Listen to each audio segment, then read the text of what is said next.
La vie de tech, c'est simple. C'est eux et leur ordi. Tout est prévisible, sous contrôle. Non, ça, c'est ce qu'ils voudraient qu'on croie. Parce que la réalité, personne n'ose nous la raconter. Enfin, jusqu'à aujourd'hui. Dans Tronche de Tech, on va leur tirer les vers du nez. On va leur faire raconter leurs meilleures anecdotes. Les nuits où tout part en sucette et les bugs que personne ne comprend.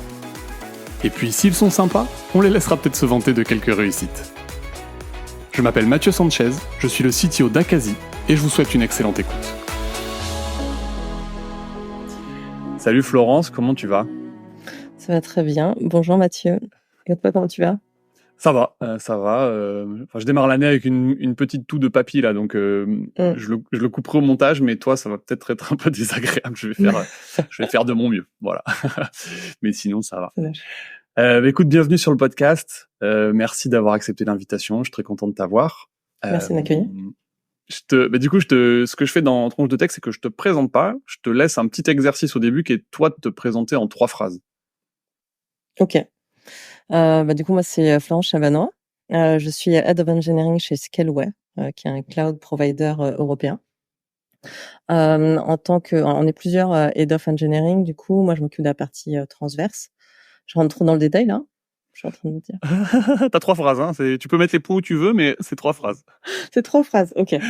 Ah, c'est beaucoup trop, là. Je sais pas où t'as mis les points. Tac. Ok. Donc, je suis Head of Engineering chez Scaleway. Sur la partie transverse. Je suis aussi présidente de l'association La Place des Grenouilles, qui est une association pour l'égalité des différents genres. Ok. Et je suis membre... En dehors de la tech, indépendamment de la tech. Oui, indépendamment de la tech. C'est la raison de cet asso, c'est justement d'être plus large.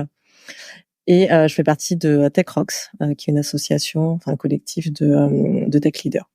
Ok. Tu fais beaucoup de choses. Oui, comme beaucoup de monde, mais yes, carrément. Ok, est-ce que du coup Scaleway, juste tu peux m'en dire un peu plus moi je connais un peu Heroku, je connais Amazon, je connais les gros clouds américains là. Scaleway, comment ça s'intègre dans tout ça ? Du coup, nous, on fournit différentes solutions techniques pour les services informatiques. Donc, on a du bare metal autour de Dedibox. Après, on a aussi pas mal de services managés. Donc des bases de données, du serverless. Et là, depuis quelques temps, dans la partie bare metal, assez récemment, on a eu la chance d'avoir des GPU, du coup qu'on propose pour tout ce qui est entraînement de machine learning, pardon. Et on va de plus en plus se positionner sur cette stratégie-là. Après, on est vraiment franco-français pour le coup et avec des clients plutôt européens actuellement. D'accord, ok. Et donc les serveurs sont en France ? Oui. En France, il y en a aussi Amsterdam, okay. Et en Pologne. Ok. Ouais, gros enjeu sur la souveraineté numérique. Je sais qu'il y a quelques acteurs, donc c'est chouette. Je pense que c'est un sujet intéressant. Nous, on est encore chez Heroku, donc voilà, il y a peut-être un sujet à faire chez Akazi. Hein. Ouais, je sais, mais ils ont une grosse part de marché. Hein. C'est vrai qu'ils étaient là au début, c'était simple, mais c'est cool je pense, de travailler dans ce domaine-là et puis de développer un petit peu l'Europe là-dessus, quoi. Trop bien. T'as parlé d'un sujet aussi que je veux creuser avec toi, qui est Head of Engineering. Finalement, ça consiste en quoi ce job-là ? Alors déjà, je pense que selon les entreprises, ça a des sens différents. Nous, chez Scaleway, en tout cas, la partie Head of Engineering, c'est la strate intermédiaire entre CTO et Engineering Manager. Donc, on manage plusieurs équipes. Il y a des organisations où les Head of Engineering vont gérer directement les contributeurs et les contributrices individuelles. Et d'autres où ça va être une gestion de manager. Du coup, comme beaucoup de rôles de middle management, c'est d'assurer un alignement entre les différentes parties, la direction, l'entreprise, la stratégie, et les personnes qui contribuent au quotidien sur la prod, la partie opérationnelle. Donc, c'est faire le relais. Des fois, on va descendre un peu plus au niveau d'une équipe pour aider à débloquer, à donner un peu plus de perspective, de recul. Des fois, on va laisser une très, très grande autonomie. En tout cas, l'idée, c'est de rester vraiment connecté aux enjeux de l'entreprise. Ok, donc ça va être des problématiques d'orga, aussi d'homogénéisation, d'impact, de gestion des incidents, des choses comme ça. Donc c'est très, donc ça veut dire que t'as une stratégie technologique au niveau CTO, en gros, qui Exactement. dessine, que toi, tu es chargé de décliner en collaboration avec les autres Head of Engineering dans tes équipes, où tu Oui, vas... ça va dans les deux sens, hein, pour le coup. Donc, on va construire ensemble cette vision engineering. Qu'est-ce qu'on fait, qu'on fait vraiment pas, qu'est-ce qu'on va promouvoir, qu'est-ce qui est encore en étude, par exemple. On va proposer des cadres pour pouvoir explorer certaines technologies, faire de la veille. Par exemple, là, en ce moment, il y a un comité sur tout ce qui est open source. On peut aussi en avoir sur l'intelligence artificielle. Donc, ça va être des équipes un peu pas fictives, mais pas forcément regroupées sur Ouais, des liens hiérarchiques, mais des projets, enfin des d'accord. projets, des tests d'époque. Voilà. Et surtout, l'idée, c'est de pas rester siloté en disant chaque équipe peut très bien avancer toute seule, et finalement, sans s'en rendre compte, aller à contresens par rapport à une autre équipe et du coup à l'ensemble de l'entreprise. C'est là où on doit aider à rendre visibles toutes les décisions, à faciliter les arbitrages. Pour moi, ce qui est aussi important, c'est de relayer le pourquoi est-ce qu'on fait ça plutôt qu'autre chose, pour qu'au moment où il y a plein de micro-décisions à prendre, on se retrouve pas démunis ou avec seulement une partie des informations qui font que on va pas forcément aller au bon endroit, quoi. Ouais, donc énormément de... Enfin, ça me parle pas mal, tout ça, c'est énormément de communication où tu essayes de... Donc du coup, de bien communiquer la stratégie aussi pour rendre les équipes le plus autonomes possible. Mm. Donc toi, tu as besoin d'expliquer l'objectif, les tenants, les aboutissants, de s'assurer que tout ça est bien compris. Et après, tu peux... donc j'imagine que tu interviens de temps en temps, mais l'idéal, c'est quand même quand l'équipe, elle peut gérer toute seule les problématiques. Complètement. Pour moi, c'est poser le cadre et garantir qu'il y a un cadre qui est pertinent. Mais l'idéal, c'est pas que ce soit moi qui me retrouve au milieu et qui devient le goulot d'étranglement sur tous les sujets. C'est faire en sorte que ce soit fluide, que ça circule et qu'on ne soit pas trop siloté. Du coup, Ok. qu'on aille dans la même direction. Et tu mets encore, tu es encore tech un peu, enfin, je veux dire dans le sens où tu fais des J'avoue de trucs moins techniques. en moins, en vrai. C'est vrai que c'est quand même quelque chose qu'il faut maintenir. En plus, c'est super intéressant. Après, de plus en plus, j'ai quand même l'impression, en vieillissant, que les problèmes, ils sont plus humains que techniques. Et que sur les parties techniques, vraiment, c'est pas du tout facile, hein, c'est pas mon point. Mais on trouve des solutions. C'est pas là où on va avoir le plus de soucis ou qui va gratter de façon durable. Et travailler ensemble, c'est plus dur qu'on croit, je pense. Alors que les gens sont de bonne volonté. C'est là où j'ai l'impression de plus en plus que c'est là où est ma valeur et là où on a le plus de crispation pour nous. Ouais, ok. Non, je comprends ça, mais je vois aussi, en fait, c'est différents types de problèmes, mais c'est vrai que les problèmes humains, ils sont pas, nous qui sommes tech, ils sont pas, je dirais, 100% rationnels. Tu vois, les problèmes informatiques, ils sont un peu rationnels. Donc, quand tu les C'est ça. résous, t'as compris, tu résous, t'es content, tu le mets derrière toi. Les problèmes humains et surtout, ce que tu dis qui est intéressant, c'est les gens sont de bonne volonté. Mais malgré le fait que les gens soient de bonne volonté, eh ben, des fois, ça marche pas. Comment t'analyses ce truc? Est-ce que t'as une idée pour... Enfin, j'ai une théorie, mais Ah oui, c'est vrai. donc je pose pas une grande théorie, mais... Déjà, c'est une bonne chose que les gens soient de bonne volonté. Pour moi, c'est la base, la base de la base. Et je pense que c'est vraiment un facteur de no-go quand je me rends compte que je suis plus avec une personne de bonne volonté. Là, il faut changer, je pense. Ça veut dire que peut-être c'était intéressant un moment pour la personne et que pour faire autre chose, il y a un passif qui rentre en jeu et faut se poser les bonnes questions. Je pense qu'on a besoin de succès, chacun et chacune. Et que du coup, c'est plus galère de devoir patienter. On a envie d'avoir des petites récompenses, des résultats qui font que même en étant de bonne volonté, on va moins passer de temps sur le reste ou sur l'environnement qui nous entoure, parce que ça nous éloigne d'autant plus de micro-succès. C'est un peu comme une drogue, hein, du sucre qu'on a régulièrement.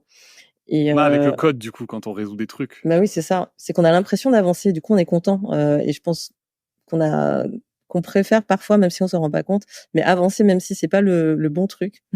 Genre il y a plusieurs chemins, on pourrait prendre le temps de regarder une carte, on fait ah mais non, c'est bon, j'y vais. Et la satisfaction d'avoir fourni un effort et même de se tromper est plus grande que de prendre le temps et de se concerter avec d'autres personnes. Ouais, Je pense que c'est plus de l'impatience et un besoin de reconnaissance et d'impact pour le coup, ce qui est plutôt bien en soi. ouais, je vois, j'aime bien ton analyse. Moi, il y a un truc qui rejoint ce que tu disais un peu avant sur ton rôle, qui est aussi la communication qui est ultra difficile en fait en être humain, tu vois. C'est moi j'aime bien, je sais pas si tu connais Bernard Werber là, qui est un écrivain. Oui, les fourmis, non? Ouais, c'est ça. Et il a écrit un truc, je sais plus, il a dit entre ce qu'on dit Enfin, ce qu'on veut dire, ce qu'on dit, ce que l'autre perçoit, ce qu'il comprend, etc. Tout ça. Et en fait, toutes ces strates font qu'il y a, il y a 10 manières de mal se comprendre.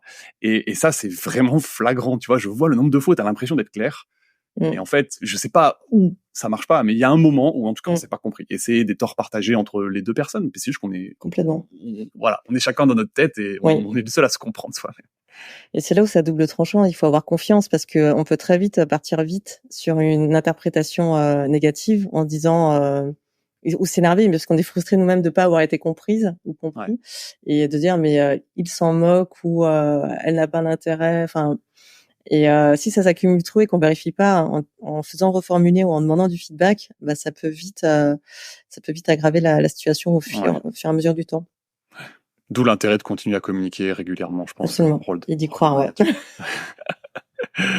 Ok, bah écoute, passionnant ce sujet. Je pense que le rôle de Head of Engineering doit être, ça doit être prenant. Je pense que ça doit être prenant. T'as beaucoup de choses à faire et ça doit être intéressant. Cool. Bah du coup, je vais commencer sur les questions un petit peu rituelles, on va dire, du podcast, avec ma première question qui est comment toi tu es tombé dans le code? Moi, j'étais déjà assez geek, dans le sens où j'aimais bien bidouiller la technique, voir comment les choses fonctionnent. Mais par contre, j'avais pas pour moi, c'était pas un métier. C'est comme si on se disait, «Tu vas être, master Lego», enfin, c'est quelque chose que j'aime bien faire, mais c'était pas, pour moi, le travail, c'est quelque chose de sérieux, qui doit être un peu pénible, limite, et qui nourrit une famille ou des gens et il y avait quand même le planning enfin le chômage qui planait dans les menaces, qui faisait que je voulais quelque chose qui ait l'impact. Mais du coup, je me projetais pas du tout dans ça parce que je connaissais pas de personnes dans ces métiers. J'en voyais pas en fait, non plus dans les représentations des femmes ou des asiatiques. Non, je vois plutôt des profs autour de moi, voilà, postiers, postières. Enfin, c'est là où c'est dur d'aller un peu au-delà de ce qu'on côtoie. Et donc moi, j'étais en fac de sociaux en réalité, parce que dans le cadre qu'on nous propose à l'école, en tout cas, il y a des bacs qui ont des couleurs et je me laisse porter sur sur qu'est-ce qui est intéressant. Et moi, j'aimais plein de sujets et du coup, la socio, ça me paraissait super intéressant. Et donc, je suis allée vers ça. Finalement, j'ai arrêté pour plusieurs raisons et c'est reposer la question de ce que je vais faire. Et à ce moment-là, il y a plusieurs personnes qui m'ont dit mais pourquoi tu fais pas de l'informatique alors que tu passes ton temps devant l'ordi et tout ça. Et alors c'était vrai, mais ça faisait pas si longtemps que j'avais un ordi. C'était un 386, je l'avais acheté d'occasion. Ça faisait 1 an. Enfin. T'avais quel âge du coup à ce moment-là? J'avais 18 ans. Ok. Pour le coup. Mais à force d'entendre la question, et l'autre raison, c'est que je portais des lunettes, ce qui est un peu bête. Hein. Il y a un rapport, même si on voit, c'est que je portais des lunettes et je me suis dit, oh là là, toute la journée devant un écran avec des lunettes, je vais finir avec des yeux en compote. J'avais problème de convergence, bon bref. Du coup, ça me paraissait vraiment pas raisonnable en fait d'être devant un ordi. J'avais peur que ça me fasse du mal ou que je me lasse. Okay. Mais à force de l'entendre, j'en ai parlé avec mon cousin qui lui était un pur geek dans le sens cliché, hein. Dans le sens qui parle pas beaucoup et qui un peu introverti quoi, c'est ça? Oui, c'est ça, et très concentré, assez têtu, avec qui on peut pas dialoguer facilement et qui a aucun souci pour voir personne pendant 1 mois quoi. Et moi je suis pas comme ça. J'aime bien voir des gens. Et donc je lui disais bah toi qu'est-ce qui t'intéresse dans le métier dans l'informatique? Et il me dit bah c'est génial parce que par exemple je peux créer des sites. Du coup c'est super créatif. Et ça a déclenché quelque chose en moi dans la mesure où dans la créativité je pouvais carrément me projeter alors que coder dans une cave pas du tout. Et c'est là où je me suis dit ah mais c'est officiellement et vraiment quelque chose que je peux trouver dans ce métier-là et du coup j'y suis allée. Et par contre j'avais peur de pas y arriver parce que je me sentais pas du tout au niveau ou quoi que ce soit. Lui il était biberonné dedans depuis des années et moi je débarquais un peu. Et du coup, je lui ai demandé combien de temps il pensait que je pouvais, avant combien de temps je pouvais créer mon propre site. Et il m'a dit bah t'achètes un bouquin et puis c'est plié en 4 semaines, tu fais un site quoi. Ok.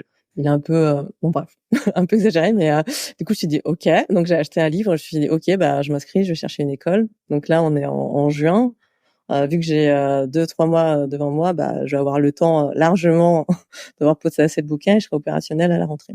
Et du coup j'ai cherché une alternance.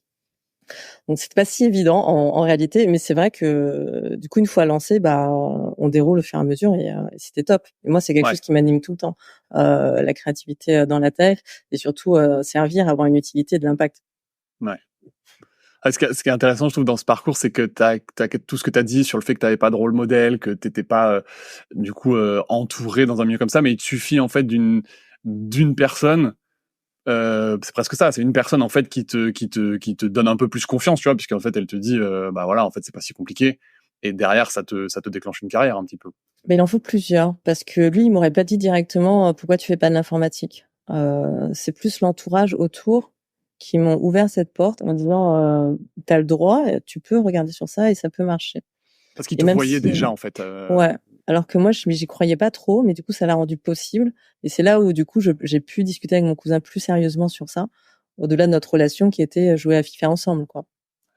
Du coup c'est un ensemble d'encouragement et on le voit hein, d'ailleurs là du coup je digresse un peu mais je crois que c'est 60% des ados je crois que c'est en première au lycée sur les garçons, il y a 60% des garçons qu'on va encourager à aller vers la tech. Alors que les filles c'est 30%. Et dans ces personnes qui sont encouragées, l'entourage, donc généralement les parents, sur les garçons, il y a 60% encore qui les Ouais. encouragent à le faire, alors que sur les filles c'est 30%. Ouais. Et du coup ça creuse en fait l'écart et on sous-estime vraiment, je pense, l'impact de ces soutiens ou de ces petites phrases Ouais, qui finalement restent. Voilà. clair. Non, mais c'est hyper. En plus, c'est encore ancré. C'est-à-dire, moi, je vois, moi, j'ai 2 petites filles, tu sais, et je vois l'impact à l'école, les remarques des maîtresses sur comment elles sont habillées, tu vois. Et voilà. Et aussi, derrière, enfin, c'est plein de façons de voir les enfants, les petites filles, les petits garçons, qui les prédéterminent à accorder de l'importance à des choses ou d'autres. Et donc moi, tu vois, j'essaye de leur dire, bah non, en fait, c'est pas important. Habille-toi comme t'as envie. Mais du coup, après, tu sais plus trop ce qui sont leurs envies, de ce ce qu'on leur a montré qui était important. Donc bah, mais je pense que c'est un sujet qui est très ancré encore. Et effectivement, je pense qu'il y a un rôle dans l'éducation au niveau, tu sais, éducation nationale en fait. Qui est important. Un sujet je suis pas sûr qu'il soit très très saisi politiquement, ce sujet-là aujourd'hui. Je me rends pas compte. Non, pas trop. Enfin, Ouais, normalement, il y a des cours d'éducation sexuelle, par exemple. Enfin, déjà, même ce qui est saisi n'est pas appliqué, c'est ça mon point. okay. Et il y a eu les ABCD de l'égalité il y a quelques années. Et la ministre de l'époque s'était fait détruire. Il y a énormément de lobbies de parents qui sont contre une égalité en réalité des gens. Du coup, c'est compliqué.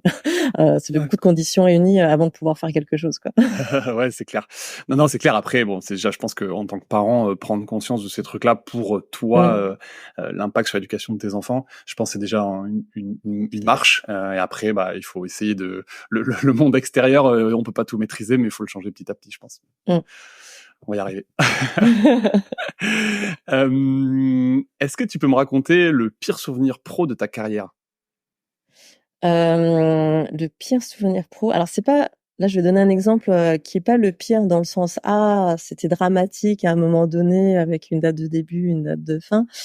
Mais c'est des situations qui m'ont, gênée et j'ai mis des années à m'en rendre compte. C'est pour ça que je vais en parler parce que je pense que c'est important, hein, par contre que ça se sache et qu'on s'en rende compte parce qu'on participe à ces situations, dans la tech. Ouais. Donc c'était en début de carrière où moi j'étais plutôt, je suis très adaptable en réalité. Je suis plutôt bonne patte et du coup il y avait que des hommes avec moi et tous les midis c'était toujours des blagues de cul, des sujets de cul. Et vraiment c'était fatigant parce que moi du coup, bon déjà je trouvais pas ça drôle et du coup on se moquait de moi. Je rajoutais pas non plus des sujets comme ça sur la table et surtout je voyais de comment on parlait des gens que je côtoyais et que je fréquentais dans l'entreprise et comment on parlait d'elles en fait. Et du coup moi je voulais pas du tout parler de moi comme ça. Et c'est là où je me sens chanceuse d'être dans le groupe des personnes dont on parle pas, je suppose, vu qu'on mange ensemble, mais je me rends compte comme la moindre position, le moindre mot était utilisé pour sexualiser la personne et en tout cas ne pas la considérer en fait. Okay. Même si c'était pas désagréable avec elle, tout le monde était très sympa sur le papier. Et là où ça m'a gênée, c'est que du coup, je prenais pas tellement plaisir au pause-déj, et je me dis que si c'est quelque chose qui avait duré d'année en année, au bout d'un moment, probablement, je serais partie en me disant, sans vraiment identifier ça, en fait, en pensant juste que le travail en lui-même était intéressant, mais peut-être pas suffisant, et que je préférais en tout cas faire autre chose. Alors que aujourd'hui, je pense que ça a un lien quand même de pas être dans un environnement où on se sent libre d'être soi-même, ou sur des sujets qui intéressent tout le monde ou qui changent en fait. Voilà, donc il y avait au moins ça. Après, un autre exemple de pire souvenir Juste, pro. c'était un milieu tech ou pas du tout Ah bah oui, oui, complètement. Ouais, Oui. ok. Ouais. Non, mais parce que Oui, ça reste tu vois, il y a d'autres, non, mais il y a d'autres oui. milieux très masculins en fait où tu vas retrouver ce genre de comportement. Donc c'est pour ça que je posais la question. Mais Mm. ouais, c'est vrai que c'est le milieu tech est très masculin. Donc effectivement, il y a des. Moi, j'ai aucune idée de la fréquence de ces trucs-là, tu vois, parce que finalement, je le subis Mm. pas. Je l'ai pas vécu, mais je l'ai vécu, tu vois, peut-être en plutôt l'ambiance adolescent sport, quoi, tu vois, club de Mm. sport où tu retrouves un petit peu cet état d'esprit qui, une Bon. fois, se reproduit après dans le milieu du travail. Mais c'est vrai que c'est et comme tu le dis, je pense que les gens après ils étaient pas. Je pense que ce que tu dis, c'est qu'ils sont pas méchants. En fait, ils sont pas Mm. forcément mal intentionnés. Mais en fait, ils se rendent pas compte de l'impact qu'il y a autour pour les gens qui sont entre guillemets minoritaires ou qui sont pas. C'est un peu ça en fait. C'est la minorité qui est impactée par cette façon de faire, qui se retrouve un peu à l'écart. Ouais. Après, je sais même pas s'ils s'en rendaient compte, parce que comme je me suis réadaptée, j'essayais de parler le même langage qu'eux. Ok. Et c'est là où c'est un peu, enfin, on se marche un peu sur la tête. Mais moi, par exemple, j'ai des enfants. Je parle pas de mes enfants à longueur de journée, en fait, en entreprise. Et je sais qu'il y a des personnes qui détestent, enfin, qui ont pas du tout tourné enfant, qui en ont pas, peut-être qui essaient d'en avoir. Et pour moi, c'est important de varier les sujets et de pas être dans le jugement. Donc, je vais parler de sport, d'art, de plein de choses différentes, pour que tout le monde trouve à manger ou à boire dans les échanges qu'il y a, Ouais, que quoi. ça Et soit puis se inclusif, dire, en gros. c'est ça. Tu peux parler un peu avec tout Après, le il y monde. a pas de souci, hein, de parler de cul de temps en temps, mais c'est le côté 100%. Et ouais, c'était vraiment une culture un peu bizarre quand même. Ouais. Pas bon souvenir, quoi. C'est pas. En fait, c'est surtout pour les jeunes diplômés, pardon, Ouais. où je me dis que c'est un peu dangereux, parce que je pense que moi, enfin déjà, on ne fait pas du tout ça.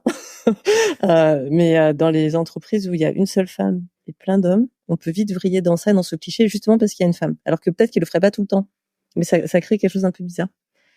Voilà. Après, l'autre Ouais, et puis exemple que je... Ouais, pardon, vas-y. pardon, quand t'es jeune diplômé, t'as l'impression aussi que c'est la norme C'est potentiellement. ça. Et c'est ça qui est, et du coup, c'est difficile d'aller contre la norme et tu vas rentrer un peu dans ce moule parce que tu crois que c'est la norme, que c'est comme ça. Mm. Et c'est ce que tu disais toi, c'est en fait, ça te crée un malaise que t'as du mal à identifier parce que tu te dis pas, tu te dis c'est moi qui suis anormal en fait. C'est ça. Et je pense que c'est hyper dur à vivre et donc c'est bien au bout d'un moment d'arriver à mettre les mots là-dessus et de dire bon en fait voilà, c'est pas partout pareil ou c'est pas normal, c'est pas comme ça que ça, voilà, il y a quand même une chose à changer, ou en tout cas moi je peux changer, je peux trouver un nouvel endroit, un nouvel environnement qui me conviendra mieux, quoi. Surtout que je pense que dans le groupe, il y en a plein qui étaient comme moi, en fait. Ouais. Et qui parle de cul tout le temps, tout le temps, enfin, franchement. Tout seul.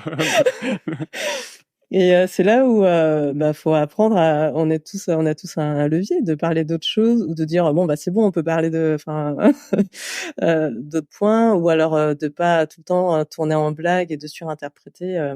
Si ça marche, c'est parce qu'il y a une audience, et je pense qu'on n'est pas obligé de jouer ce rôle d'audience. Encore une fois, moi y compris, hein. Donc voilà, on peut faire stop, et c'est pas normal. Et si j'en parle, c'est plus pour les les jeunes femmes qui commenceraient dans la tech, qui se retrouvent dans des situations comme ça. Okay. Voilà, qui se forcent à rire parce qu'elles n'ont pas envie de se faire traiter de râleuse, de pas avoir le sens de l'humour, voilà, donc qui finissent par partir parce qu'elles se sentent pas bien, quoi. Yes. L'autre exemple. Ouais. Donc je parlais, pardon. Ouais, je le squatte un peu parce que pour moi c'est quelque chose qui me fait me sentir. Ça c'est plus aigu. Comme le pire souvenir, c'est quand j'ai des conflits de valeurs. Donc ça arrive pas souvent, mais de temps en temps j'ai des conflits de valeurs où on me fait faire, enfin on demande en tout cas quelque chose où on comprend pas le pourquoi, Et du coup, on va extrapoler et on va avoir l'impression que ça sert à rien, ou pire que ça sert à la carrière d'une personne. Et moi, c'est ma limite, en gros. Là, c'est là où je me dis, il faut que je m'en aille, ou je dis, bah, je m'en vais. Bon, c'est quand on prend une décision qui sacrifie à court terme, hein, en tout cas qui dégrade le service client, ou l'équipe, ou c'est l'équipe qui doit payer. Ça, pour moi, c'est les pires situations où, encore plus en tant que manager, faut vraiment lever les stops. Et en tant que personne concernée aussi, faut pas hésiter à le faire, même si c'est pas évident, hein. Donc peut-être déjà en parler autour pour se sentir plus fort et plus fort, et le faire. Ok. Du coup, mais ça, c'est ce qui t'était arrivé. T'as un exemple concret de ce cas-là? Ouais, bah en gros c'était qu'on a un projet c'était pas dans mon équipe, c'était une autre équipe, mais nous on était quand même concernés parce que c'était une MEP commune. Et elle avait pris du retard dans l'autre équipe, donc c'est l'autre équipe qui lidait le sujet. Donc ça, je sais pas à combien de retard on était, peut-être qu'on était à 2 mois de retard, mais il y avait quand même ce contexte où ça faisait plusieurs fois que c'était reporté encore et encore. Moi, à mon niveau, vraiment, je comprenais pas tellement l'intérêt de ce projet, en tout cas l'urgence, dans le sens où oui, il faut le sortir, c'est une refonte, mais derrière, il y avait pas de pub, enfin, il y avait pas d'annonce, c'est pas grave si on perd une semaine de plus, quoi. Okay. Et en tout cas, j'étais en train de resetter notre partie en me disant, bah, ça marche plus du tout, donc on peut pas le sortir comme ça. Donc ça a marché une fois, mais j'ai vu que déjà ça crée des tensions. Ça a été reporté d'une semaine. Et la deuxième fois, non, la première fois en fait, ça avait été reporté suite à une recette, mais c'est pas moi qui l'avais faite. Moi, j'avais pas encore regardé, en tout cas, j'ai pas vu ces problèmes-là. Et la deuxième fois où on disait bon ben on y va dans 2 jours, là j'avais regardé plus en détail et pour moi ça marchait pas du tout dès qu'on passait d'un univers à l'autre. Du coup, en termes d'expérience utilisateur, c'était pour moi catastrophique, ni fait ni à faire. Et surtout, en tant que personne qui consulte le site, c'était pas ok, mais même pour nos clients, c'était pas ok non plus. Et là, c'est là où le ton est monté encore d'un niveau, où j'ai eu le message, bah non, il faut que ça sorte demain, quoi qu'il arrive. Ah ouais. J'ai dit mais ça marche juste pas.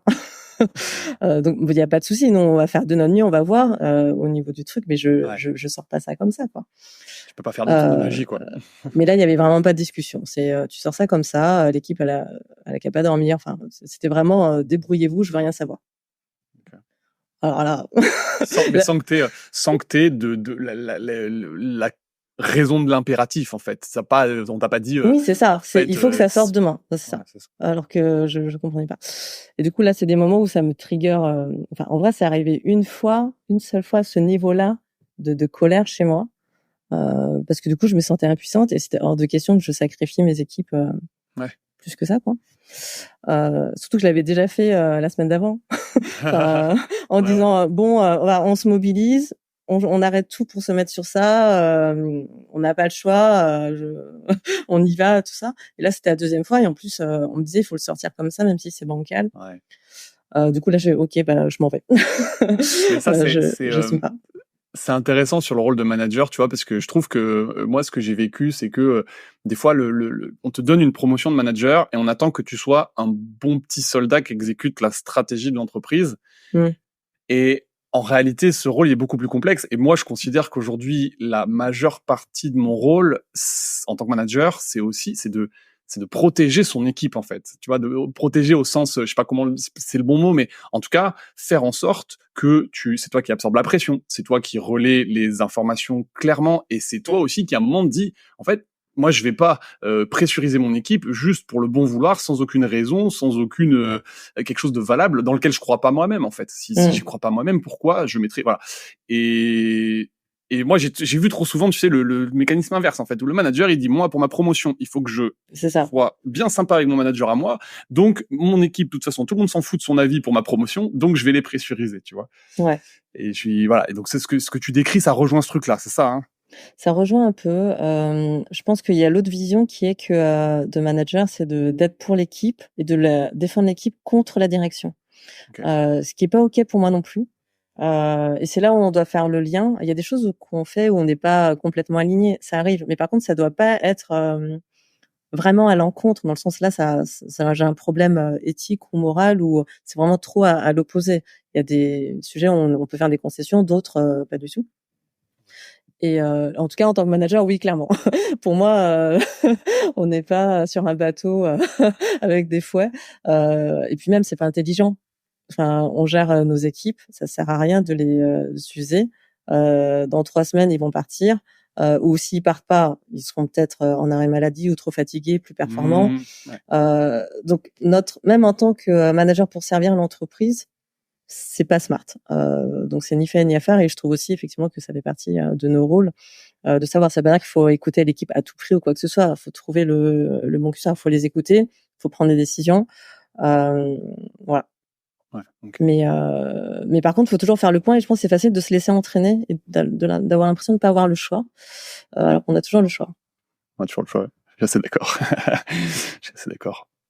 Ok. Est-ce que maintenant tu peux me parler d'une expérience marquante de la prod dans ta carrière? Yes. En termes d'expérience de prod, donc, il y en a eu plein. Et pour moi, les situations vraiment satisfaisantes, c'est justement quand on galère. On galère, on est un peu... Il y a ce moment où vraiment on se sent seul. On se sent seul, on demande de l'aide. Et après, même en demandant de l'aide, en étant à plusieurs dessus, des fois on trouve pas. Donc, il y a encore un autre moment de solitude en groupe. Et tout à coup, on trouve. Et généralement, nous, notre démarche, elle est assez basique. C'est on fait un changement en prod. Donc là, on a fait un changement en prod qui était mineur, et tout à coup, on pouvait plus déposer d'annonces. C'était quoi juste le contexte de l'entreprise? C'était de l'automobile, donc c'est des annonces, c'était chez la centrale. Okay. Chez la centrale, on peut trouver des véhicules sur le site à acheter, et on peut aussi en vendre. Donc déposer les annonces, c'est quand même un peu ce qui nourrit centrale, ouais. C'est un peu le but du truc. En tout cas, il faut pouvoir en trouver après derrière. Et là, du jour au lendemain, on pouvait plus déposer d'annonces après une MEF, mais de rien du tout, quoi. Du coup, on se dit OK, on regarde en base de données s'il y a eu des changements structurants, on regarde avec des autres services s'il y a eu des interdépendances, on demande aux équipes Ops s'il y a eu des changements qui, même s'ils semblent anodins, peut-être indirectement avaient touché le truc. Et souvent, quand ça marche pas et qu'on vient de livrer quelque chose, on se dit pourtant c'est pas censé impacter, j'ai rien touché, quoi. Et là, du coup, tu pouvais pas juste, t'as essayé de revenir en arrière, j'imagine, parce que c'est souvent le réflexe, on revient en arrière et on se dit c'est bon, tout va bien. Et là, en fait, ça n'a pas marché, quoi. Ça m'a marché. On a rollbacké, rien pas marché. Là, c'est le gros désespoir. Parce que du coup, il y a le service client qui est sur les dents, qui reçoit des appels des pros et des particuliers qui disent je peux pas déposer mon annonce, je peux pas déposer mon annonce. On se dit on comprend pas, on est revenu en arrière. Là, on cherche. Et là, tu sais pas quand ça va remarcher. Tu peux donner zéro estimation. Tu n'as aucune idée. Ouais. C'était vraiment, on est en open space, on voit le service client qui vient pinguer de temps en temps.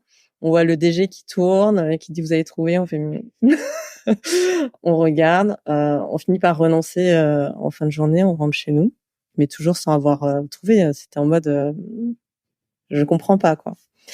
Et le lendemain, il y a des équipes, les personnes qui avaient commencé à regarder en plus, donc là c'était vraiment un effort d'équipe, commencent à abandonner en disant franchement j'ai plus d'idées en fait. On arrête la boîte, tu vois, je me souviens, je dis, mais on peut pas continuer comme ça.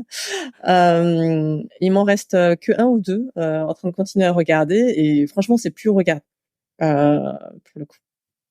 Et un de mes meilleurs devs du coup a fini par trouver, et la raison c'était que on avait fait une MEP, un changement pour déployer en blue green quelques semaines avant, qui faisait que quand on fait des MEP, on déploie aussi des nouveaux serveurs, de nouvelles instances, et du coup il s'était rien passé. On avait tout marché jusque-là, et là sur cette MEP là, ça avait pas marché parce que lors des démarrages de nouvelles instances, les ops, donc une autre équipe, avait mis un script de mise à jour automatique, et là il y avait une mise à jour d'Apache qui venait de squatter notre instance, et cette version d'Apache marchait pas avec notre application.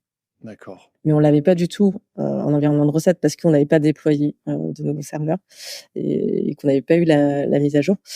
Et du coup, ça, c'était super traite, quoi. Bah ouais. Oui, parce que du coup, en fait, finalement, ça n'avait. Enfin, en fait, c'est ça, c'est que le script automatique était programmé pour se déclencher à ta prochaine map applicative à toi. C'est Il ça? s'est lancé plusieurs fois déjà, mais il n'y avait pas encore de mise à jour d'Apache à ce moment-là. Ok. On l'a fait plusieurs fois et c'est plutôt une bonne pratique de mettre à jour ces packages. Mais là, on n'avait aucun contrôle manuel en fait ou de check. Et nous, on savait pas qu'il y avait cette mise à jour. Et au moment de notre map, c'était une mise à jour d'Apache qui était dispo. Du coup, de façon concomitante, c'était pas compatible et c'est pour ça qu'on pouvait plus déposer d'annonces, mais qu'on voyait pas vraiment d'erreur très très claire quoi. Ouais, ok, d'accord. Ça, c'est le genre de. Moi, j'aime bien. C'est après coup, hein, ce type d'expérience. Parce qu'il y a l'autre cas classique, c'est on n'a rien touché, mais il y a une mise à jour. Enfin, il y a un souci sur le réseau, par exemple, qui quand on déploie toujours pareil en auto-scaling, à chaque fois, ça va prendre la dernière version sur GitLab ou GitHub et ça la déploie. Mais c'est transparent d'habitude, donc c'est magique la plupart du temps et ça fonctionne. Ok. Et une fois, on a eu un problème réseau qui faisait que ça n'avait pas réussi à prendre la dernière version sur GitLab. Et du coup, ça c'est un cas que nous on sait pas, on connaît pas trop le fonctionnement et du coup c'était aller chercher la dernière version sur l'AMI. Donc c'est l'espèce de template comme Terraform qu'on n'avait pas mis à jour depuis 9 mois. Et c'est là où on se reprend le boomerang en se disant ah mais c'est pour ça que ça marchait pas et que c'était une version complètement incompatible. Donc l'infra, c'est là où c'est important, on se rend compte de vraiment bien piloter et surtout de tout le temps, enfin de pas faire du clic bouton. En tout cas, si on le fait, de vraiment directement derrière remettre des choses. Parce que là, juste que je comprenne bien le truc, c'est que du coup, tes mises à jour d'AMI, les AMI, j'ai du mal avec la différence. C'est comme une image Docker un peu, en gros. Ouais, en gros, on met les versions en se disant bah il y aura ça. Mais même en termes de livrables sur notre nos releases, on donne le numéro qu'il faut déployer quoi. Ouais, c'est ça. Et là, on l'avait pas fait parce qu'on met pas l'AMI à jour on la déploie pas si souvent. C'est quand on crée une nouvelle instance qu'on va déployer l'AMI. Et on n'avait pas géré ce fait que quand ça marche pas, le failback, mais en même temps ça avait marché jusqu'ici. Et normalement, il va prendre la dernière version sur GitLab. C'est le système et l'autoscaling, c'est en fonction de la charge. Donc on sait pas du tout à quel moment ça se produit. D'accord. Ok. Voilà. Ah, mais du coup, on a mis du temps à. Ouais, ça, lui, il était vraiment tricky pour le coup. Ouais, c'est traite parce que du coup, si j'essaie de récapituler un peu l'image, en fait, toi, t'as tes mises à jour applicatives de toute façon. Donc, si tout est abstrait, t'es content et t'es développeur et t'es content de cette partie-là. T'es développeur web, c'est super. Mais après, derrière, tu as l'infrastructure qui, du coup, a des configurations, on va dire. Ouais. On va appeler ça des configurations. Et ces configurations, en fait, elles sont pas forcément liées à l'applicatif. En tout cas, toi, tu les de ton point de vue. Oui, on le tamponne en disant c'est attaché à telle version et ça, on l'utilise pas régulièrement. Pas tous les 4 matins, quoi. Ouais, c'est ça. Et donc, du coup, là, ce que tu dis, c'est qu'en plus, l'autoscaling, c'est donc on a 3 serveurs. Les serveurs, ils tournent toujours, ils ont leur image, ils sont contents. Et en fait, là, tu dis, la prochaine fois que je redémarre le serveur, je vais faire une mise à jour. Et l'autoscaling, c'est le truc qui dit, bah attends, là il y a de la charge, je vais rajouter des serveurs. C'est ça. Et donc lui, tac, il nous ouvre, il dit, ah oui, mais moi je vais utiliser la nouvelle image, je suis content. Et tac, là du coup, tu te retrouves avec des espèces d'interconnexions. Ouais, mais c'était pire que ça, parce que l'autoscaling, c'est une routine normale. Et normalement, quand ils autoscalent et qu'ils créent des nouveaux serveurs, il va chercher la dernière version dans GitLab. Donc ça avait marché pour la plupart des serveurs, sauf un. Ok. Qui n'avait pas réussi et du coup qui est passé. Parce que c'est ce que tu disais, l'erreur réseau. C'est ça. Il y avait une erreur réseau. En tout cas, il n'avait pas réussi sur un des serveurs. Et du coup, il allait chercher la version de l'AMI qui datait de 9 mois. D'accord. Et nous, on n'a pas compris. On est arrivé un matin et on nous dit il n'y a plus de bandeau, enfin de header sur le site La Centrale. Donc c'est un site un peu bizarre, quoi. On dit, mais pourtant, on n'a rien fait, on n'a même pas fait de net, je comprends pas. Et c'est intéressant ça, parce que du coup, c'est le fameux. Ça rejoint pour moi un principe que tu as en dev qui est, tu sais, le fail fast. En fait, là, il a pas fait le fast. Ton truc, ton serveur, au lieu de se dire, attends, j'arrive pas à récupérer l'image, je vais cracher tout de suite. Comme ça, tout le monde sera au courant. Ça, c'est vrai. Pénible. Voilà. Lui, il s'est dit, non, moi, je suis content, je suis plus malin, je vais récupérer une version qui fait que je marche quand même. Sauf qu'en fait, c'est ce qu'on appelle le fail safe. Du coup, je fail pas, mais je vais trouver une solution tout seul. Sauf que cette solution tout seul, les développeurs, ils la voient pas, les gens sont pas au courant. Et en fait, quand cette solution, elle marche pas, t'es là, mais qu'est-ce qu'il a fait ce... Mais clairement. Ouais. Ok. Je sais même pas si c'est une mécanique AWS ou si c'était nous qui l'avions configuré comme ça. Et je pense que ça faisait sens à un moment, mais c'est vrai que ce côté bombe à retardement, ça nous a fait quand même perdre quelques cheveux, quoi. Bah, j'imagine. Ouais, non, mais c'est comme d'hab. Tout ce qui se passe sans que tu le saches. Des fois, les automatisations, c'est ça qui est traître, en fait, hein. C'est que tu sais plus ce qui s'est passé. Et quand ça marche pas, c'est catastrophique, quoi. Ouais, mais t'as tout dit, ouais. C'est ça. Et là, on est perdu. Il Ok. faut pouvoir remonter dérouler le fil. Ouais, le truc. Mais c'est pour ça, moi, dès qu'il y a des trucs qui se font, tu vois, c'est souvent, même dans le code, en fait, je dis des fois, mais en fait, non, mais faites pas de rescue des erreurs, là, parce qu'en fait, je préfère qu'on ait des alertes, et tant pis, plutôt qu'en fait, on rescue, et puis 3 jours après, la data est corrompue, et on comprend plus rien, et remonter le fil devient hyper. Ouais, clairement. Ouais, faut garder un état qu'on arrive à comprendre, en tout cas. Ouais, c'est ça. Bon, en tout cas, ça avait l'air sport. Bah après, je pense que tout le monde en a plein des histoires comme ça. Mais ouais, là, je me rappelle vraiment du moment de perdition, quoi. En me disant, à côté de quoi on passe? Non, mais surtout le moment où les gens baissent les bras, tu vois, dire bon, bah Oui, tant c'est pis, ça. on pourra plus jamais mettre d'annonce sur notre site, tant pis. Le truc trop bizarre. Ouais, c'est vrai que c'est. Non, mais c'est parce que la mise à jour était faite, c'était mort. Ouais, non, mais c'est vraiment t'es désespéré dans ces cas-là. C'est tu trouves plus, t'as plus d'idées, quoi. Bah, il faut regarder ailleurs, en fait. Et c'est là où il faut être créatif pour le coup, en se disant à côté de quoi je passe, je recule d'un pas. Ok, il y a ça, je recule encore. Et voilà, des fois, un problème basique, ça va être un client qui a un usage particulier ou une charge différente. Donc, il faut toujours savoir prendre des niveaux différents.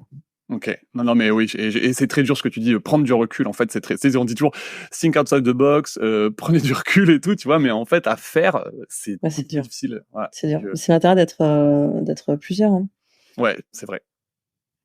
Oui. Et j'avais un autre exemple. Je hâte complètement ton truc, mais c'était une phrase qui qui m'est restée aussi en début de carrière. Donc c'était mon manager qui était en train de réfléchir avec moi sur comment est-ce qu'il allait réorganiser les équipes. Donc ça se jouait entre un junior et moi, si lui ou moi allait dans telle équipe ou telle autre. Bon. Et dans sa réflexion, il se disait bah telle personne est plus junior et toi, donc je sais pas s'il va bien s'intégrer et surtout s'il a des soucis, s'il va le manifester ou s'il est pas d'accord. Alors que toi, je sais que si t'es pas d'accord, tu auras aucun souci à me le dire, à me le remonter. Quand il a dit ça, j'étais un peu en mode en blanc, en disant bah si. Enfin, j'ai bugué parce que je me suis dit ok, je le fais de temps en temps. Mais ça me coûte énormément en fait, en tant que jeune diplômé où je travaille que avec des gens qui ont plus d'expérience que moi. C'est quand vraiment je commence à être sûre de moi ou que j'ai un doute. Et le fait qu'il m'envoie ce message-là, du coup, je me suis dit ah ok, donc c'est ce qu'il attend de moi, que je dise ce que je pense, même quand je suis pas d'accord, et que c'est pas juste obéir à ce qu'il me demande dans les tickets. Il a envie d'être challengé, quoi. Même c'est mon devoir quelque part de le faire plutôt que de rien dire. Et ça, c'est quelque chose qui m'est toujours resté. Après, ça dépend d'où on part. Mais moi, en tout cas, j'étais plus profil bon élève à suivre les consignes, etc. Même si je suis pas tout à fait convaincue ou je comprends pas. Mais en fait, ça se paye parce qu'au bout d'un moment, ça me fait mal, quoi. Et du coup, quand je l'exprime, je le fais, mais c'est au bout d'un certain temps. Et le fait qu'il a envoyé ce feedback-là, moi je le redis souvent aux gens, hein, dans le sens, on veut des gens intelligents, pas des soldats et des soldates. C'est vous qui êtes sur le terrain, qui voyez des choses qu'on voit pas. Et du coup, ça c'est quelque chose qui a quand même, je pense, marqué ma carrière sur sa suite, ce retour-là. Okay. Ouais, pour le transmettre aussi aux gens et puis le fait de le verbaliser, parce que des fois t'as l'impression que c'est évident, mais ça l'est pas tant que ça. Non, ça l'est pas tant que ça. C'est pas tant que ça. Et c'est vrai que c'est aussi un sujet, le fait que, tu vois, quand tu es pas d'accord et que tu exécutes sans être d'accord, ça marche qu'un temps, parce qu'au bout d'un moment, ce que tu dis, c'est que t'accumules et au bout d'un moment, t'es plus d'accord, t'en as marre, et puis même ça te démotive. Alors que même le simple fait d'exprimer ton désaccord et d'en discuter, même si à la fin t'arrives pas forcément à te mettre d'accord, au moins te dire on a été entendu et du coup ça a été compris et c'est fait en âme et conscience et j'ai pu exprimer mon point de vue, c'est très différent de pas l'avoir exprimé du tout. C'est plus facile de disagree but commit, tu sais, le fameux motto là, que en fait commit mais t'as même pas eu le temps de disagree, quoi. Oui, c'est ça. Et surtout si on fait pas le retour qu'on n'est pas d'accord ou qu'on comprend pas, on donne pas l'opportunité à l'autre personne de donner du contexte et à donner le pourquoi. Parce que souvent il existe en fait, c'est juste que ça arrive pas jusque nous. Et c'est là où du coup on gagne en engagement parce que du coup d'avoir cette discussion et de comprendre le contexte, ça motive encore plus, ça permet de le relayer. Et surtout quand à un moment il y aura un arbitrage à faire entre ce sujet ou tel autre, bah on se dit ah bah non parce que si on le fait pas on va perdre ça par rapport à tel autre sujet. Et sans ces infos, on reste dans une logique de je finis ce que j'ai commencé, alors que peut-être le contexte change et que faut prendre d'autres décisions. Ouais, excellent point. Effectivement, c'est comme, tu sais, la cérémonie agile là, de poker planning, où c'est pas tant l'estimation qui est importante, c'est le fait de s'apercevoir qu'on n'est pas d'accord et d'en discuter. Oui. Qui permet de Exactement. clarifier, en fait. Non, mais c'est ce point-là. Ok. Non, mais je vois très bien. Bon, ça rejoint aussi ton rôle de Head of Engineering où il faut forcer les gens à pas être d'accord parce que ça nous force à expliquer. Mais t'as raison, il faudrait que, tu vois, en t'entendant parler, là, je me dis, il faudrait que je le dise plus que au niveau du poker planning, parce que des fois les gens ils sont en mode je regarde qu'est-ce que le voisin ou la voisine a mis et je vais mettre pareil, comme si on était en train de passer un examen. Et non, non, au contraire, on va profiter de l'intelligence collective. Si on met une note plus compliquée, peut-être qu'il y a une raison, et du coup qu'on peut connaître. C'est bien qu'on est plus mauvais que l'autre, quoi. Et du coup de verbaliser, ce serait pas mal, de se dire nous on veut voir les écarts. C'est pour ça qu'on le fait. Ok. Merci beaucoup pour le tip. De rien. Est-ce que tu peux me dire le pire meilleur truc que t'aies codé, toi, le pire ou le meilleur truc que t'aies codé? Le pire meilleur truc, j'adore. Le pire meilleur truc, ouais. Je te dis, c'est l'atout là, c'est l'atout, ça me. Le pire meilleur truc, c'était une appli mobile. Est-ce que c'était l'appli mobile? C'était peut-être le site. Bon, c'est l'ensemble. C'était mon projet de mini startup sur la rééducation du Pyrénées. C'était le pire parce que avant de faire cette appli, moi j'étais plus dans une démarche de faire des tests, vérifier que ça marche, avoir du feedback rapide, gérer tous les edge cases, quelque chose qui vise la perfection en tout cas en termes d'expérience user.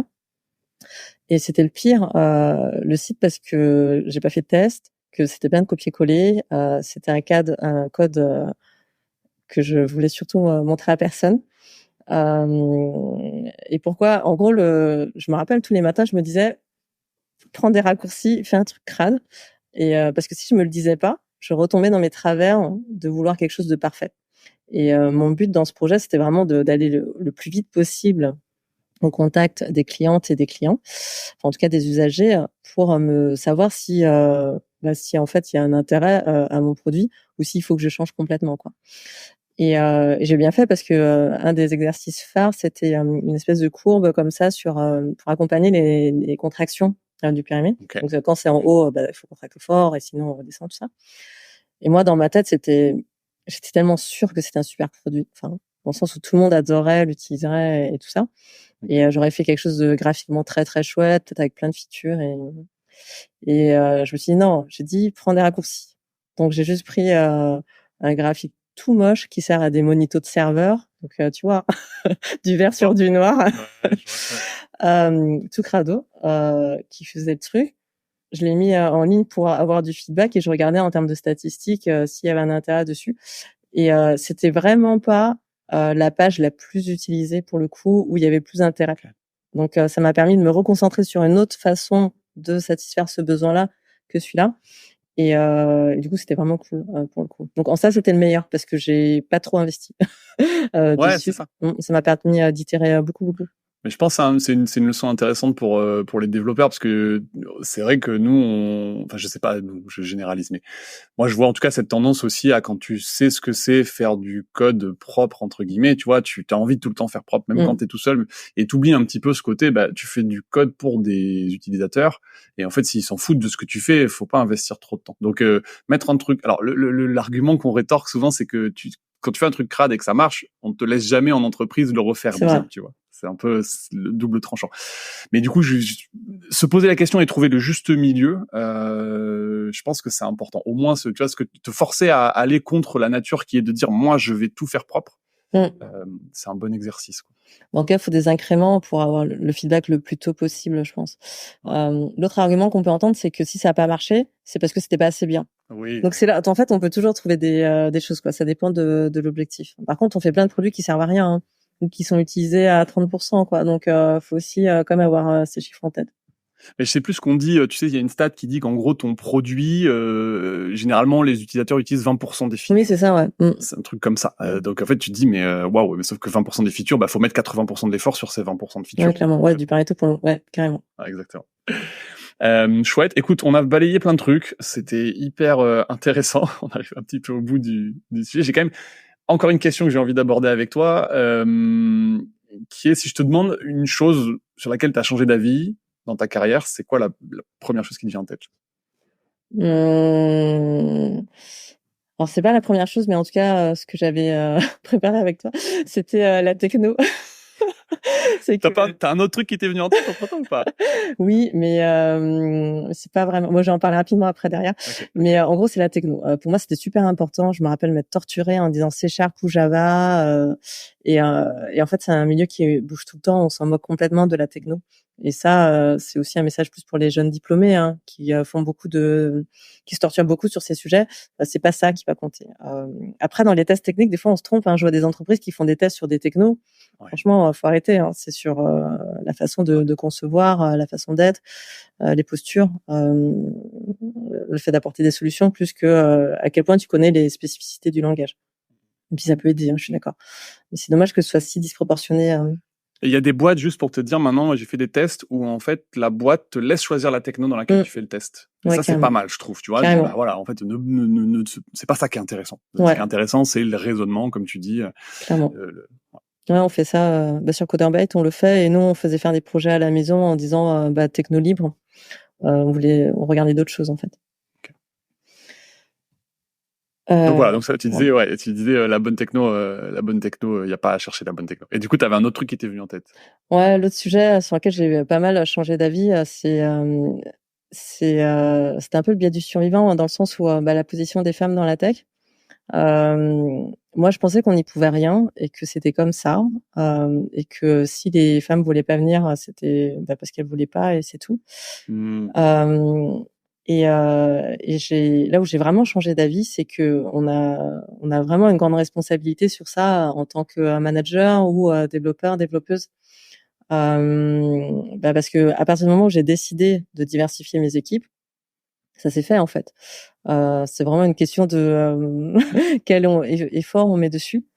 Et je pensais que c'était pas la priorité, que c'était pas important. Et en fait, c'est super important. Donc sur l'importance de ces sujets-là par rapport aux produits qu'on construit demain et l'impact sur les vies, c'est crucial. Et je dis pas que c'est facile, mais c'est comme quand on change de quartier ou de ville, c'est que il faut retrouver ses codes, installer des nouvelles habitudes, des routines, aller les chercher, et que c'est un travail de tous les jours d'inclure. Il suffit pas de rien faire en fait, et que ça va jamais marcher naturellement.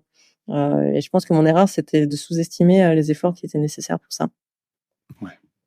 Ok. Du coup, c'est comme ça que tu t'es mis dans des associations sur le sujet. Non, en fait, j'étais dans les associations avant, notamment les Duchesses, mais plus comme ça. Et même, je me rappelle au début, quand ça a été annoncé, je comprenais pas l'intérêt, vraiment. Okay. Ça montre l'incompréhension de ma part. Mais après, j'aimais bien, donc j'y suis restée. Mais typiquement, quand j'avais des offres, je les postais et j'avais jamais de retour sur les Duchesses. Et je me disais, je comprends pas, comme si c'était le maximum que je pouvais faire. Alors qu'en fait, c'est là où j'ai commencé à regarder comment, j'ai demandé qu'est-ce qui faisait qu'on postulait ou pas. Et c'est là que j'ai vu que c'était mes offres d'emploi, elles étaient catastrophiques. Elles avaient un vocabulaire très guerrier qui parlait d'être armé de technologie, de faire de la techno, sans parler du sens, du pourquoi on fait les choses, de l'impact. De comment on s'organise, des responsabilités qu'on va donner, des perspectives de carrière. Tout ça, j'en parlais pas. Ou du télétravail. Et alors qu'en fait, tout le monde y gagne. Et tout le monde a intérêt à ça. Oui, je suis d'accord, tout le monde y gagne. En fait, c'est presque même pas une question de genre. Là, ouais. Et c'est là où on oublie qu'on travaille avec des humains, en fait. Du coup, si viser les femmes, ça permet de penser un peu plus à ça, c'est tout bénéfique. Ça sera le double effet. Eh chouette, Florence, c'était très cool. On a balayé vraiment plein de choses. Je te remercie pour ça. C'était hyper intéressant. Merci à toi. Et puis, je te propose de te laisser un petit mot de la fin, si tu veux ajouter quelque chose. Alors, tac. Bon, alors du coup, je dis quelque chose qui a rien à voir. Mais j'en parle comme c'est un sujet qui me gratte un peu, de la même façon que je parlais tout à l'heure de mon tout début de carrière là sur les blagues. Moi, il y a les formulations inclusives qui me sont chères. Okay. Et on a vraiment tous un rôle à jouer sur ça. Si je parle que du mec, des gars, en tant que personne qui ne se reconnaît pas dans ça, c'est pas grave, on glisse dessus, mais au bout d'un moment, ça fait que c'est comme si moi je disais toujours les schtroumpfs, les schtroumpfs, les schtroumpfs. Est-ce que tu te reconnais dans ça, Mathieu? Mais si je mets un astérisque qui dit, mais quand je dis schtroumpf, je parle aussi des gars. C'est trop compliqué. Donc, du coup, moi, je parle beaucoup je doublonne. Je dis développeur et développeuse parce que, en fait, dans notre cerveau, c'est plus dur de projeter les deux quand on dit que développeur. Quand on dit développeuse, on n'imagine pas des gars non plus. Donc ça aide. Et du coup, quand on recrute des personnes, mon message autour de ça, sur la formulation inclusive, sur les recrutements ou l'attitude qu'on a en équipe, c'est de pas penser que à la tech en termes de code ou d'ops, de compétences techniques. On est très très focalisé sur ça, sur les recrutements, mais c'est des équipes qu'on monte. Et du coup, de bien penser à mettre au moins sur le même niveau le savoir-être, la posture, à quel point les gens vont s'entraider, apprendre des choses ensemble ou s'apprendre des choses. Quand il y aura des problèmes de prod de merde, est-ce que les gens, comment ils vont se comporter les uns avec les autres, ça joue énormément, quoi. Et le fait de s'entraider, le prérequis, c'est justement de s'inclure et de s'assurer qu'on a des profils diversifiés. Okay. Du coup, qu'on est témoin de situations qui grattent un petit peu, d'exprimer son malaise, parce que sinon, ça veut dire que c'est OK, ce genre de choses, et ça s'accumule. Donc, ça veut pas dire monter sur son cheval blanc ou quoi que ce soit, c'est juste dire, là, je te fais un petit feedback, j'étais pas super à l'aise avec ça. Ouais. Et après, la personne prend ou prend pas, hein. Mais de rien dire, c'est encore plus dur. Et je trouve ça embêtant sur le long terme. Alors, normalement, c'est vraiment le mot de la fin, donc je laisse. Je veux juste rajouter un petit truc sur ce truc-là, parce que je pense que c'est intéressant. Il y avait Tiffany Souter qui était venue sur le podcast, et je l'avais vu raconter une anecdote que je trouvais hyper intéressante et hyper parlante. Elle avait commencé dans une boîte où elle était la seule fille dans l'équipe tech. Et si tu veux, le midi, t'avais quelqu'un qui se levait et qui disait « Allez les gars, on va manger ». Et en fait, pendant une semaine, tu vois, elle était un peu timide. « Allez les gars, est-ce qu'il me parle à moi ?» Elle y allait pas. Et au bout d'une semaine, en fait, ils ont fini par se parler, mais il y avait une incompréhension qui s'était créée parce qu'en fait, eux, ils se disaient « Pourquoi elle vient pas manger avec nous ?» Et elle, en fait, elle était un peu mal à l'aise parce qu'ils disaient « Allez les gars ». Tu vois, et en fait, ça joue, finalement, ça a été crevé. Tu vois, mais je trouve hyper intéressant parce que c'est hyper simple. Il y a aucune mauvaise intention. C'est juste, des mauvaises habitudes, et ça a joué sur ça, donc ça s'est réglé, mais ça peut créer des situations comme ça qui sont un peu bêtes et qui sont non inclusives alors qu'elles ne veulent pas l'être, tu vois, il y a pas d'intention derrière. Bref, voilà, je voulais merci pour le partage. Non, mais avec plaisir. Moi, ça m'a, si tu veux, ça m'avait beaucoup marqué cet exemple-là. Je le trouve hyper simple, hyper clair, donc voilà, je le partageais. Donc désolé, c'était ton mot de la fin. Non, t'excuses pas, je le note. Cool. Écoute. Bon voilà, donc désolé pour le hijack, merci Florence encore pour tout ça, c'était un plaisir, et puis je te dis à bientôt. Merci Mathieu, bonne journée. Salut.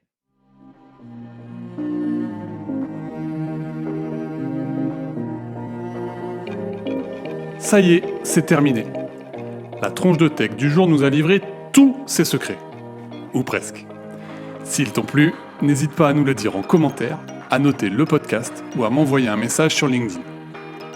Dernière chose, si tu es freelance ou indépendant ou que tu envisages de te lancer à ton compte, tu auras certainement besoin d'un expert comptable. Dans ce cas-là, viens voir ce qu'on fait chez Akazi sur www.akazi.io. Ça s'écrit ACASI.io. Et promis, tu seras super bien accueilli. Sur ce, je te dis à très vite pour un prochain épisode de Tronche de Tech.